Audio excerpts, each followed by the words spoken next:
Good morning, good morning, good morning, and welcome to another episode of On the Couch with Creatives. I say good morning because I'm here in the UK, but good afternoon or good evening if you're anywhere else in the world. I'm Melanie Perry. And I'm Julie Hyde-Mew. And this is On the Couch with Creatives. Fans and followers of the show will know by now that we're part of the Creatives Group, the private network for creative professionals everywhere. Together, we help you to connect with like-minded individuals, create at your best, and therefore help you to grow and develop your creative business. That sounds like a good idea to you? Please don't hesitate to reach out to us after the show. We'd love to talk to you. But this, as I say, is On the Couch with Creatives. So, Julie, who do we have on the couch today? Well, today we are talking to ghostwriter Christopher Lomas, and he's written over 40 biographies and memoirs.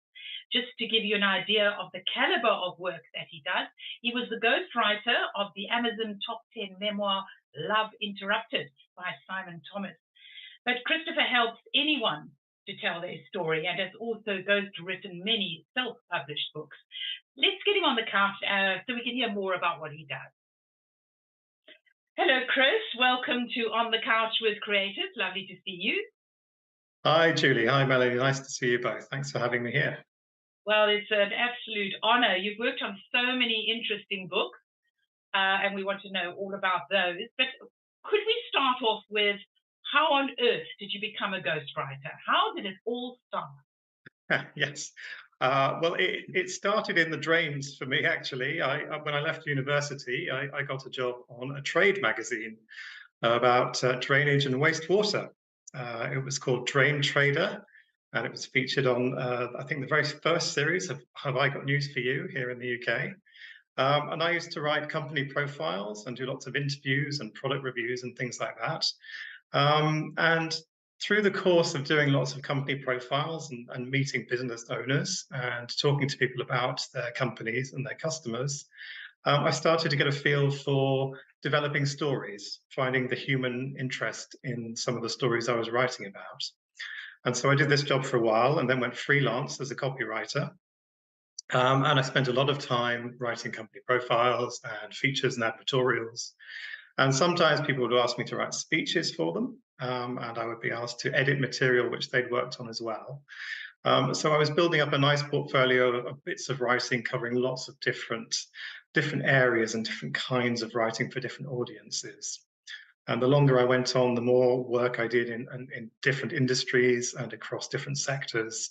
So I had a nice sort of broad grasp of things, and I loved writing about anything at all. It was just a thrill, even to be writing about sewage and wastewater. To know that I could make my living by writing whatever it was about was great by me. So I loved doing all of that. And increasingly, the writing expanded. So I did a lot more speeches, keynote presentations, and then that moved into white papers and all sorts of long form writing. And then a colleague of mine suggested that I might be able to help one of his friends who was trying to write a book. So they sent me the material they'd worked on, and I edited it, and I wrote a lot of it for them as well. And it all started there, really. And I then developed quite a big portfolio of freelance work. And then I spent a bit of time at a publishing house before returning to freelance work as a ghostwriter about 5 years ago. So that's the sort of potted version. I'm fascinated with this. I'm fascinated because think of ghostwriters. I tend to think ghostwriters more of writing sort of novels or books for other people. And hearing you talk, I can absolutely understand somebody wanting to get somebody else to write their corporate blurb, their various other bits and bobs, or technical bits and bobs, or speeches or stuff like that. But when it comes to books, I've always wondered how a ghostwriter feels about creating a wonderful book and literary work with somebody else's name on. I can't get my head around that. I struggle with it. I'm thinking, why would you do that? It was a lovely thing to do, but it was like, why would you do that? Well, it's it's a lot of fun is one very simple reason, and quite a privilege as well, because people really entrust you with their whole lives. So once they enlist you to write their story for them, you develop a rapport and a relationship, and they will start to trust you with absolutely everything that's happened in their lives, and give you license to turn all of that into a book, into a memoir or an autobiography, which is hopefully meaningful and powerful and passionate and conveys who they are. So having the opportunity to do that for people is a really wonderful thing to do. And it is a great privilege. I'm very pleased to have been able to work with people across so many walks of life with so many different kinds of stories to tell. And to have had that trust and that license to tell those people's stories for them. So even though my name isn't on the cover, it might be there somewhere inside, or with a thanks or an acknowledgement. I'm perfectly happy to be somewhere in the background, as all good ghosts should be. Well, you obviously don't have a celebrity ego on you, because obviously you do most of the work, but you're not taking the credit. Yes, yes. I suppose it's the perfect gig for any shrinking violet or any introvert who's quite happy to sort of be in the background and do the work. And the work is, it's, you know, a bit of a cliche, but the work is its own reward. Being able to find the right ways to tell stories, and some of those stories can be quite complicated, and some of them can be quite difficult.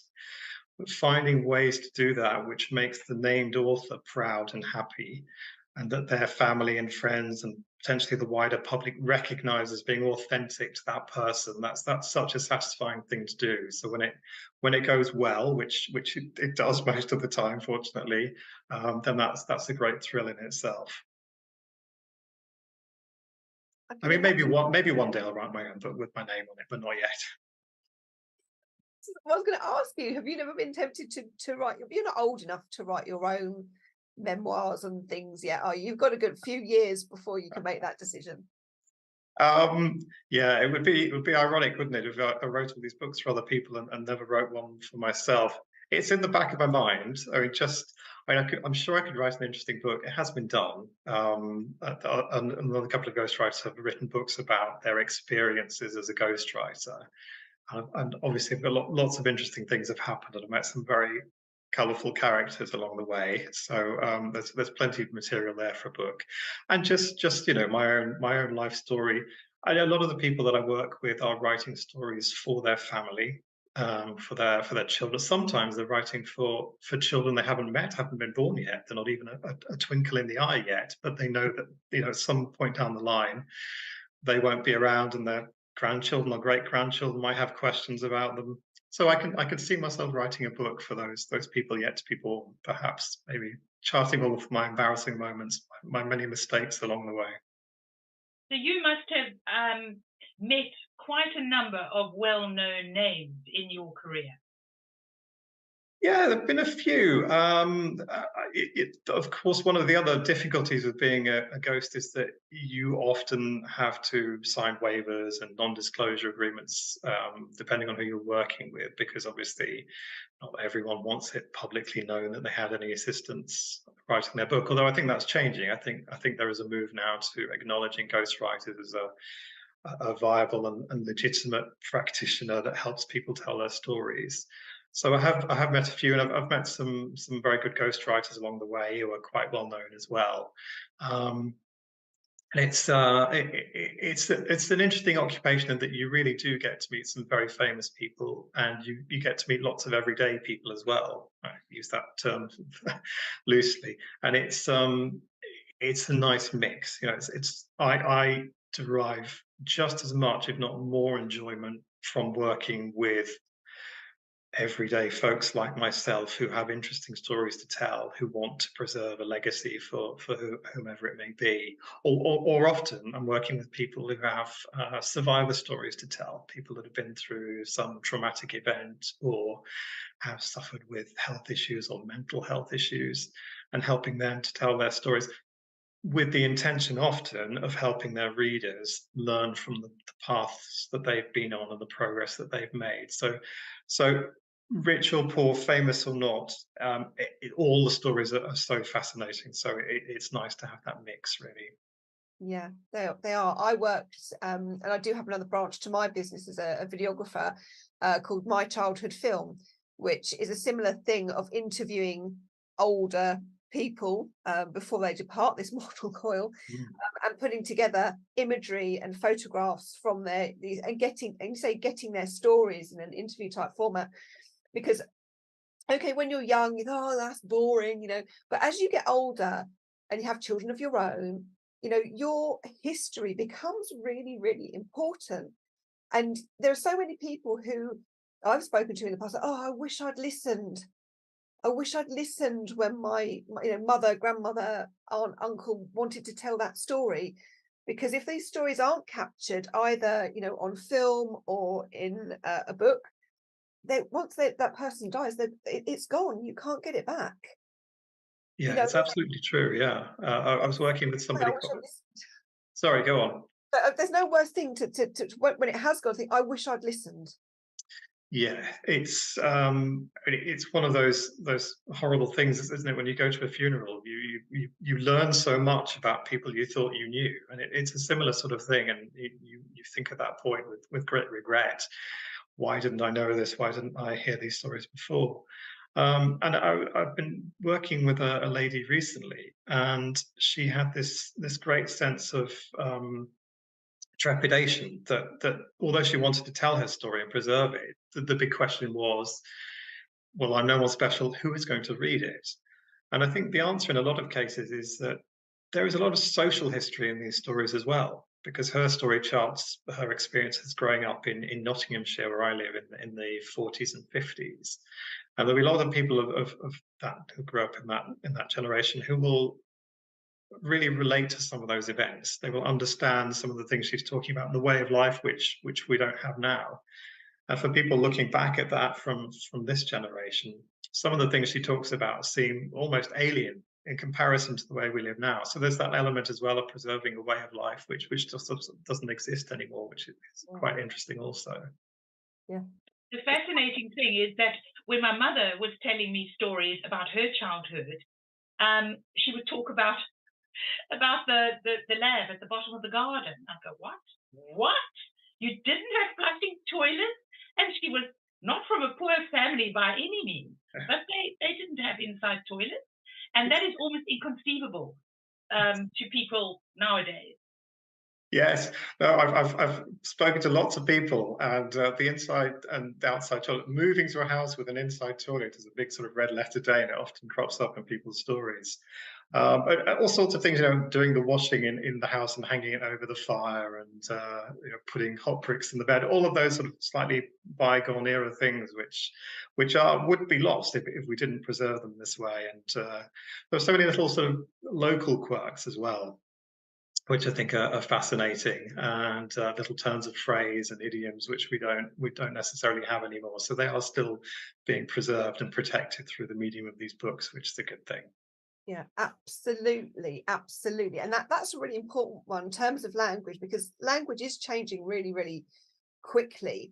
And there are some wonderful words that have been lost that we don't use. One of them cropped up on social media with another one of our creative members, and it was a wonder. I can't remember the word now because of menopause brain, but it's a wonder. I thought, I haven't heard that word for ages. Oh my goodness.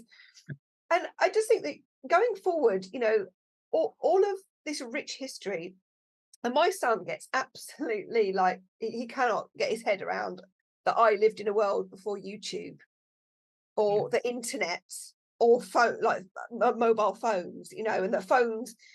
I was trying to explain to him, phones, when I first had my mobile phone, I think when I first had my first mobile phone, I was in my 20s. I was certainly at work.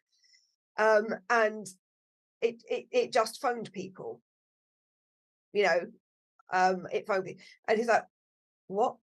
And I said, I think, I said, your generation is going to be incredibly boring, James. I said, because all you're going to do is just sit around and discuss what you've watched on YouTube. I said, that's going to be the sum total of your life, period. It's true. And also, it's funny because some of this technology really kills drama, though. I've written so many scenes in books which came about purely because people didn't have any means of easily contacting somebody to tell them the dire situation they were in. So they either had to, fend for themselves and work it out for themselves, or wait for help to randomly arrive. But there was no sort of getting someone on the mobile and getting them to come and help you. So Yeah. yeah, all of these things which are the absolute death of drama, I think. But people, yes, it's so strange. We've moved on so much, and when you're speaking to people who are still very much alive and well and living in the same world, and you realize there's such a disparity between their experiences and yours growing up, and certainly my children growing up, their experience be so almost diametrically opposed to them, and it makes a fascinating contrast. Yeah. Let's talk about some of your books. Could you name them and show them and tell us about them, the books that you've worked on? Yeah. There are some which I'm not able to mention for various reasons, but no, there are lots that I'm happy to talk about. And one which people may be familiar with the named author is a book I worked on when I was working at Trigger Publishing, and I'm acknowledging that they hold the rights to this book. I think it's now with Welbeck Publishing, and that's a book I did with Simon Thomas, who used to front Blue Peter and then Sky Sports football coverage. He famously lost his wife to acute myeloid leukemia at a very early age. And he wrote a book which talks about his experiences of not only dealing with her loss, but also striving to bring up his young child on his own. And that's a fascinating book and a very brave and bold book. It's quite raw in places, as you might expect, but it's a very important book, as some of these books are, because it goes into territory which perhaps aren't always delved into in other books. His experiences are written down as he felt them. He's uncompromising in terms of the extremes of grief that he experienced. So that's a really interesting book, and I worked on that one in the guise of editor contributor. So that's not one which, strictly speaking, I wrote for him, but I collaborated with him on that book. Another book that I'm very proud of is a book I wrote for a lady called Serena. I worked on that a couple of years ago. Serena's experience was a fascinating one. She was a Black child who was brought up by white foster parents in the 50s. And she articulates some of the great difficulties she had growing up, not quite feeling as if she was a part of that family unit, and the racism that she experienced. And sadly, that's also a story about the abuse that she suffered in that foster relationship with her foster father.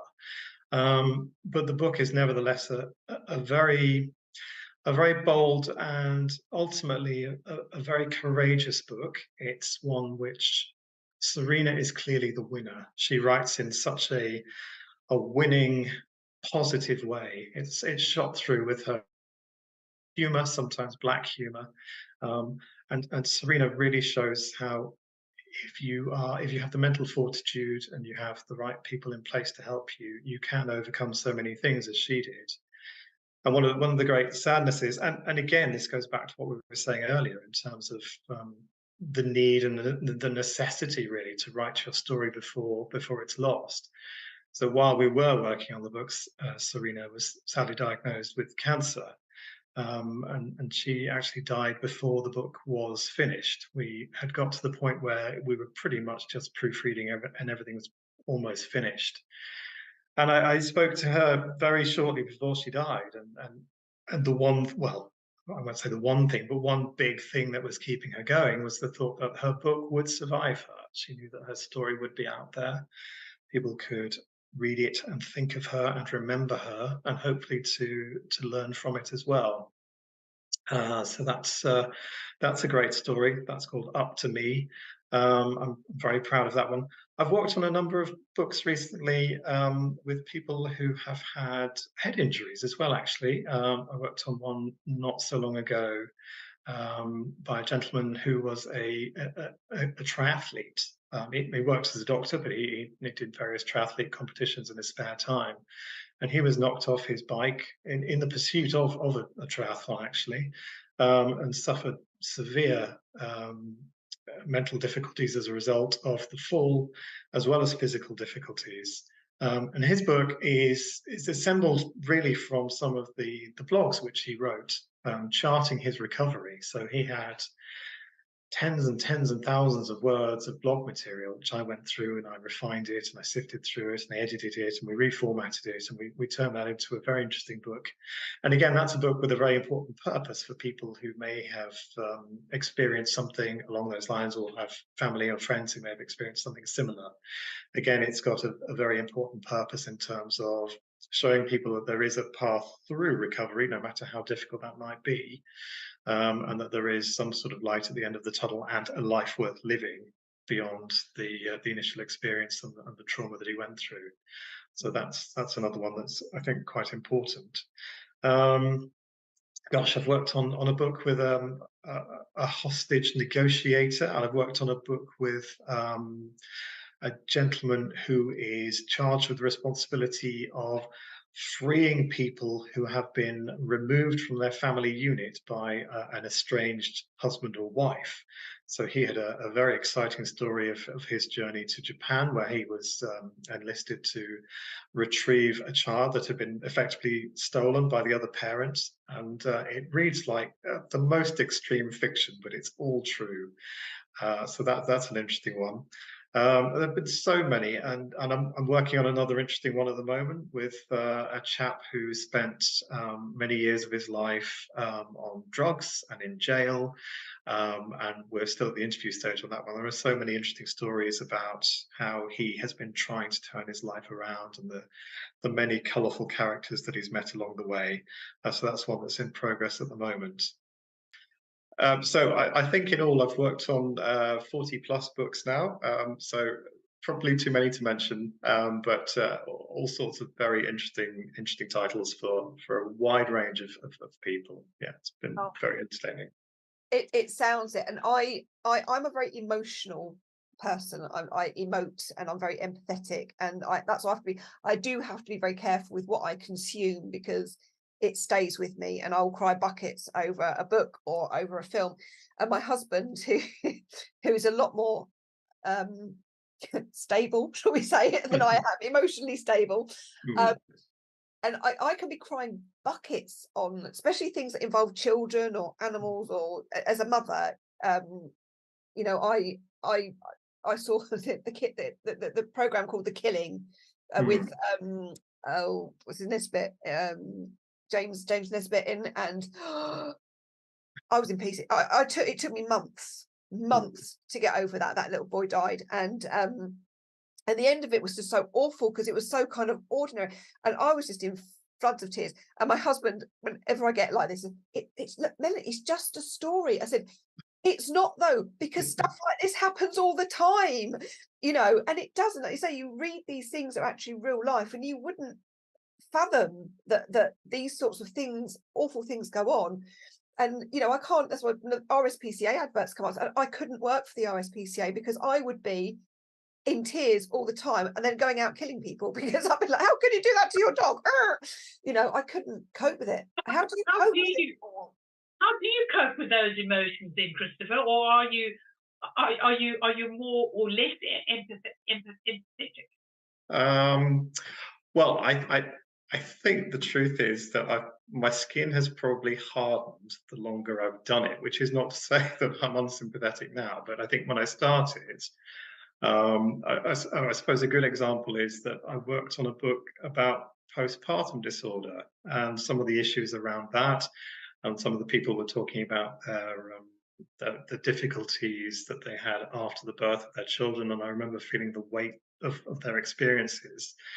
And then there was a book about somebody who was experiencing eating disorders and having strange cravings. And as I was writing that, I was thinking, oh yeah, I was having a few cravings myself for some unusual things. So I think it was affecting me very directly at that point. So it was It's quite difficult. I think the thing that gets you through it is that you're working with people who have survived, and you're working on the hopeful assumption that what you're writing will help other people in whatever difficult situation they might find themselves in. And obviously, not all of the books that I write are about people in extremis or dealing with difficult things, but some of them are. And you're buoyed, I suppose, by the state of mind of the named author. So I mean, with Serena's book that I mentioned earlier, for example, even though she's been through some dreadful experiences, and it's taken her decades really to get over some of these things and to deal with them, she was very stoical, and she was a very practical, down-to-earth person with a great sense of humor. So you pick up on those things perhaps more than the events that you're describing when you're writing about them, and you're very much focusing on the fact that you're working with a survivor. And I suppose you could say that to get too upset about some of the things you're writing about would feel almost like an indulgence, really, because we are not, I suppose that's the difference, isn't it? So a lot of people tell misery memoirs, and we're not reveling in any of those things. I mean, although I've written a lot of difficult books about what you might call dark subjects, there's never any sort of salaciousness or sensationalism in describing those things. So we're sort of describing what happened in the most easily interpretable way possible without being too explicit, and then we're moving into the important thing, which is how that person survived. So I suppose that does help me to deal with it. But there are certainly moments when some of these things strike a chord. But I'm sure having worked on these books for so long, I'm slightly better at dealing with it now. I do have a wobble every now and then. Yeah, well, I can imagine. It's cathartic for them, isn't it? Oh, sorry, Melanie. It's But cathartic for them, isn't it? We're talking over each other. Sorry, you go first. no, I'll be quiet. Well, when people get to the point where they want to write a book or they want to tell a ghostwriter their story, they're already on the road to recovery, and they are already recovering because it's quite cathartic. And the fact that they've reached that point means that they have got that survivor streak in them by that point. Oh, absolutely. Yeah. I mean, some people, you can tell that actually, because some people get in touch and say, I'm thinking of writing a book. I've been through some difficult experiences. And when you start to talk about it, it's clear that they're not quite ready. So the ones who are ready to commit have certainly turned a corner. They are at that point in their recovery process where they've got the fortitude and the reserves of strength and possibly the support network.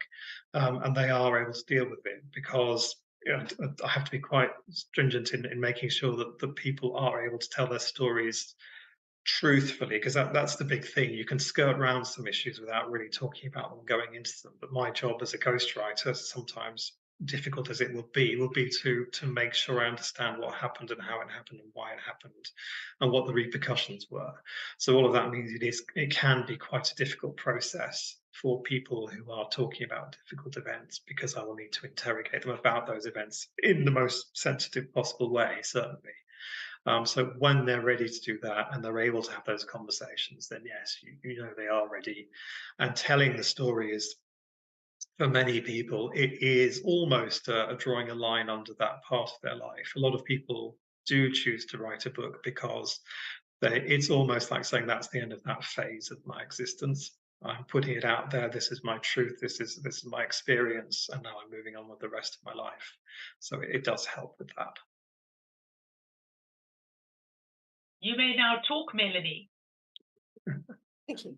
No, I just find it really fascinating. So you must have had some very really interesting subjects, as the people that have overcome some fantastic things and have got their stories out there, or adversity, or people like you mentioned, the chap who tries to get kidnapped children back. That's essentially what they are. Even though they've been kidnapped by their parents, it's still kidnapped when a child has been removed from the country, and the devastation that causes to the mother or the father left behind. And it must be really interesting to interview those people and talk to them. How how they go about their business, you know, or you say that somebody who's trying to broker peace in a hostage situation or a war zone or whatever, and trying to get that, how those people go about their businesses and how they kind of cope with what they have to go through. I mean, it's a fascinating thing.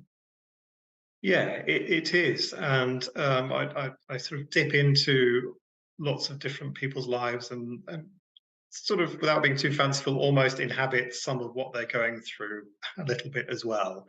So you do feel as if you develop a connection with that person, and you start to understand a little bit about, you know, how they do those things and how they survived and how they lived their lives, because I think that's important when you're trying to talk in their voice, which is one of the most important things about being a ghostwriter, is you know, to speak with that authority in that person's tone of voice, so it feels authentic to readers.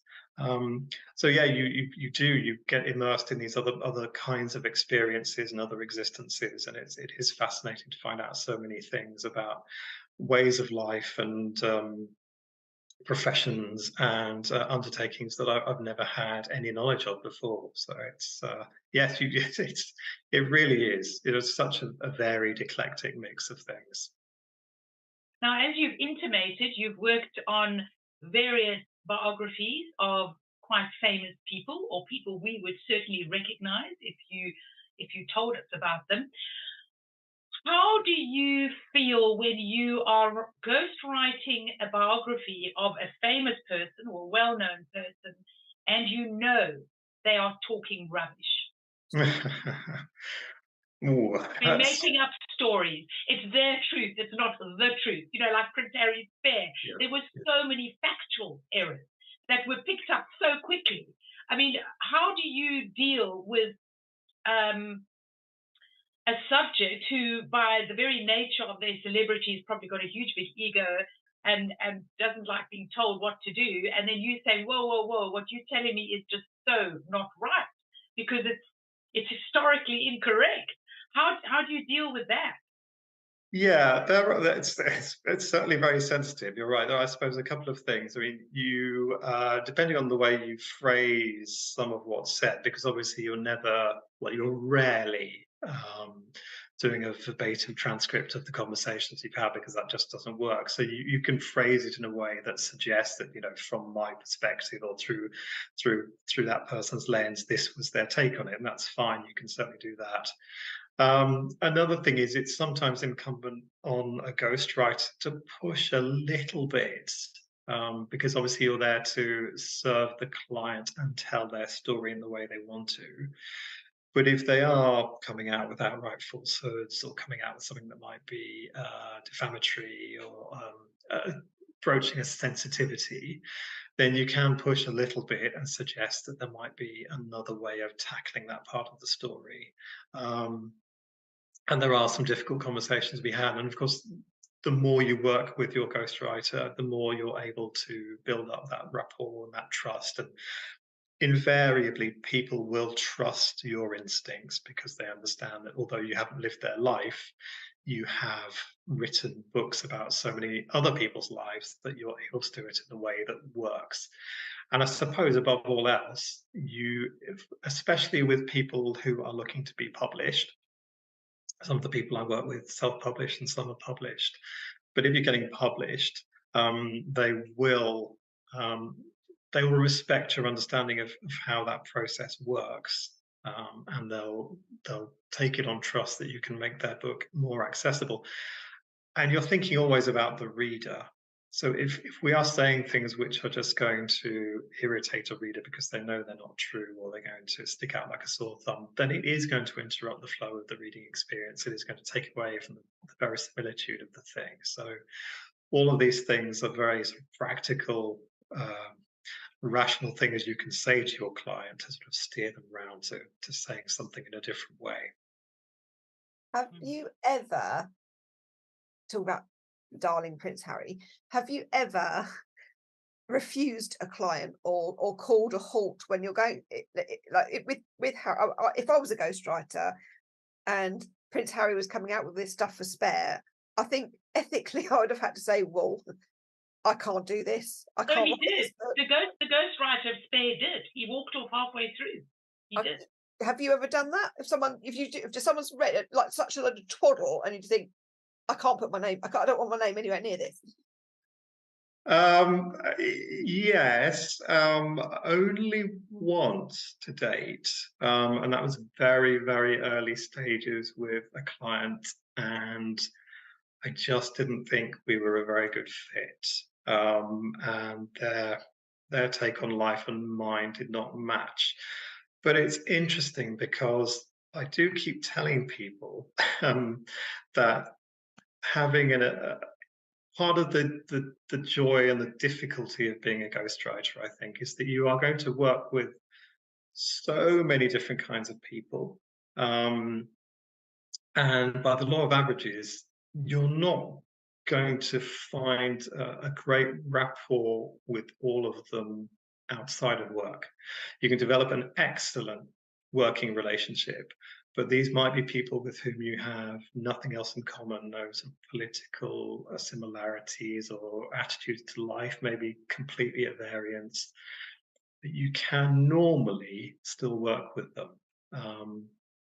Because I think one of the jobs of a ghostwriter is articulating lots of different perspectives on life in a way, and you won't be able to agree with all of them, and your readers might not necessarily agree with all of them. But it's good to give people a platform, provided the message and the agenda they're articulating is not an unsavory one. And it's good to be able to articulate that for them in a good way so people can read it, draw their own conclusions, and make decisions based on what they've read. So I think that probably sums it up. It's a difficult balance, but you try and go about this as sensitively as you can. Now, you have obviously had a career that started off as a copywriter and then as a features writer, whatever. We have a number of copywriters in our private creatives group. And copywriters have become so prolific now since the advent of social media, because they take on corporate clients, private clients, and they write their copy and they put their stuff up. And it's quite a growing career. So what kind of tips would you give copywriters or people who are copywriters today who would like to go into the ghostwriting business like you did? I would say, obviously, one of the first things is to look at autobiographies and memoirs and life stories and learn what you can from them. And I'm not going to give any specific examples, just look at people that you admire, you're interested in, and see how they've written their own stories, or rather how the ghostwriter has written their story for them. And you'll soon pick up lots of stylistic tips from how they do that, in terms of the structure they use, in terms of the way they make the narrative work, and the various devices they employ. But the other, as well as looking at autobiographies and memoirs, look at people's life stories in other media as well. I mean, just fiction is just as good. Even as non-fiction writers, we use a lot of fictional devices to make stories sing and leap off the page.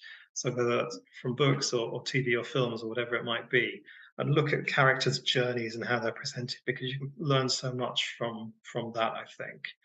I think the second thing would probably be all about listening and interviewing.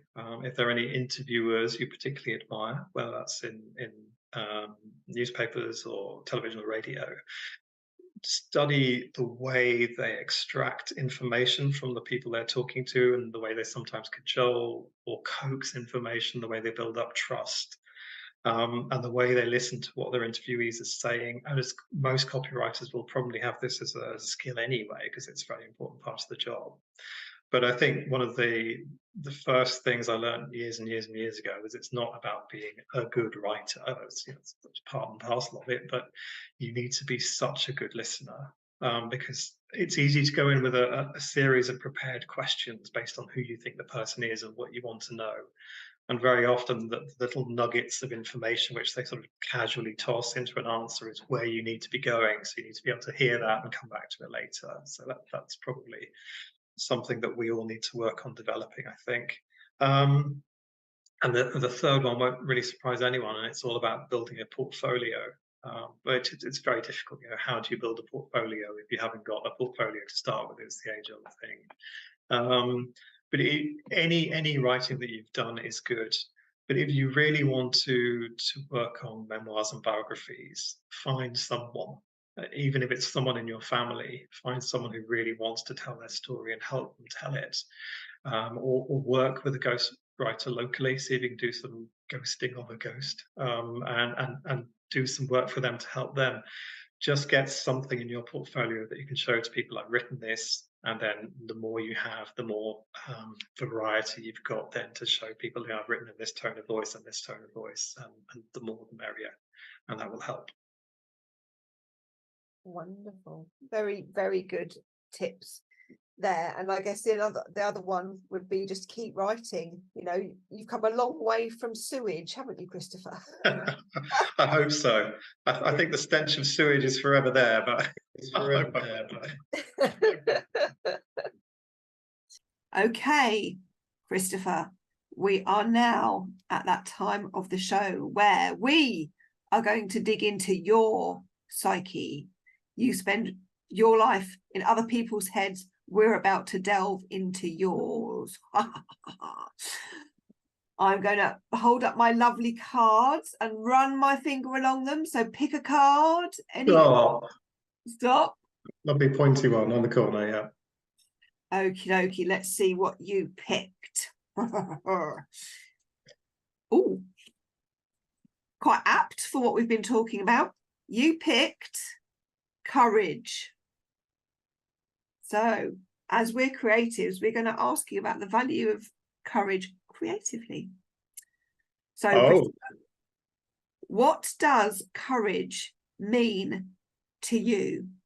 What does it look, feel, and sound like? Right. Okay. What does it mean to me? It means, well, professionally, it means asking the questions that are difficult to ask and suggesting different ways of doing things, which the client doesn't necessarily want for the overall good of the book. That would be a ghostwriter's courage. I'm visualizing it as a suit of shiny tin foil for some reason. That's the first thing that came into my head, so I'm going to go with that. What does it sound like? It sounds like rushing water. And what was the other one? Sorry? What does it feel like?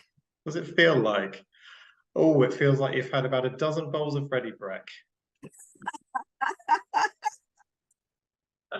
Oh, that's wonderful. I love that. I love that. I remember that advert. Do you remember that with the outline? The glow, yes. The glow. The rosy glow of courage. Chris, it's been an absolute pleasure talking to you. Lovely meeting you, and we hope you'll come on the couch again someday, and we'll certainly see you more in creative. Yes. And, we just wish you all the best in obviously your future projects, and those you can talk about and those you can't. Thank you both very much. It's been a lovely experience and very nice to talk about some of the things I do. Thank you.